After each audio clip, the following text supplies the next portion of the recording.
Hi friends, welcome to maths labs YouTube channel. మనం ఈ వీడియోలో డెసిమల్ మల్టిప్లికేషన్ చూద్దాము. ఈ వీడియో ఫస్ట్ టైం చూస్తే లైక్ చేయండి, షేర్ చేయండి, సబ్స్క్రైబ్ చేయండి.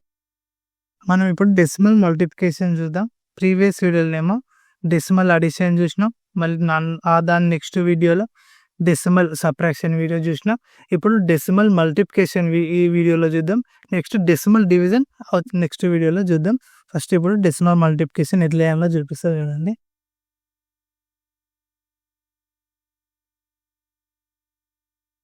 ఇట్లుంది అనుకో, మనం ఎట్లా చేయాలో చెప్తా.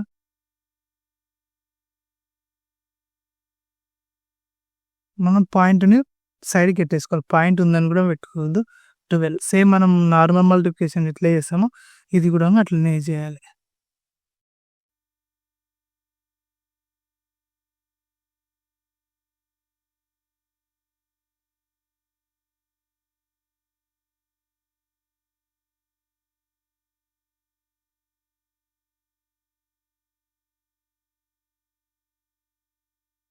ఇట్లా చేసినాక మనకి పైన నెంబర్స్లలో ఒక పాయింట్ తర్వాత 1 డిజిట్కి మాత్రమే పాయింట్ ఉంది.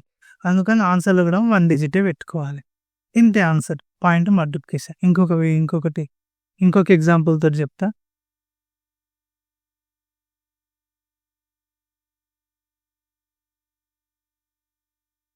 ఇప్పుడు ఇక్కడ సైడ్ అక్కడ side both side decimal numbers ఉన్నప్పుడు మల్టిప్లికేషన్ ఎట్లుందో చూద్దాం. ఈ వీడియోలో ఓన్లీ వన్ సైడ్ మల్టిప్లికేషన్ ఉన్నప్పుడు ఇది ప్రాసెస్. నెక్స్ట్ ఇప్పుడు సెకండ్ ఎగ్జాంపుల్ ఏంటిదంటే టూ సైడ్స్ డెసిమల్ నెంబర్స్ ఉన్నప్పుడు మల్టిప్లికేషన్ ఎట్లుందో చూద్దాం. పాయింట్ ఏడుంది, ఇది పాయింట్ అని ఫస్ట్ మనం కన్సిడర్ చేయొద్దు. ఆన్సర్ వచ్చిన తర్వాత లాస్ట్కి మనం కౌంట్ చేసి చేయడానికి మాత్రమే యూజ్ చేసుకోవాలి.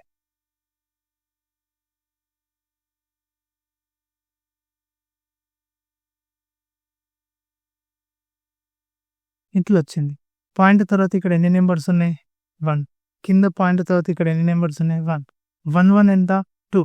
అంటే కింద వచ్చిన ఆన్సర్ 2 డిజిట్స్ తర్వాత పాయింట్ పెట్టుకోవాలి. ఇంతే ఆన్సర్. అర్థమైంది అనుకుంటున్నా.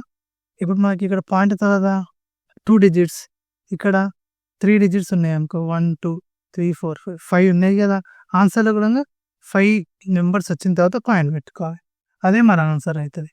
ఈ వీడియో మీకు అర్థమైంది అనుకుంటున్నాం. ఈ వీడియో నచ్చితే లైక్ చేయండి, షేర్ చేయండి, సబ్స్క్రైబ్ చేయండి. నెక్స్ట్ వీడియోలో మనం పాయింట్ డివిజన్ డిస్కస్ చేద్దాం. అంటే డెసిమల్ డివిజన్ ఎట్లయినా చెప్తాను చూడండి.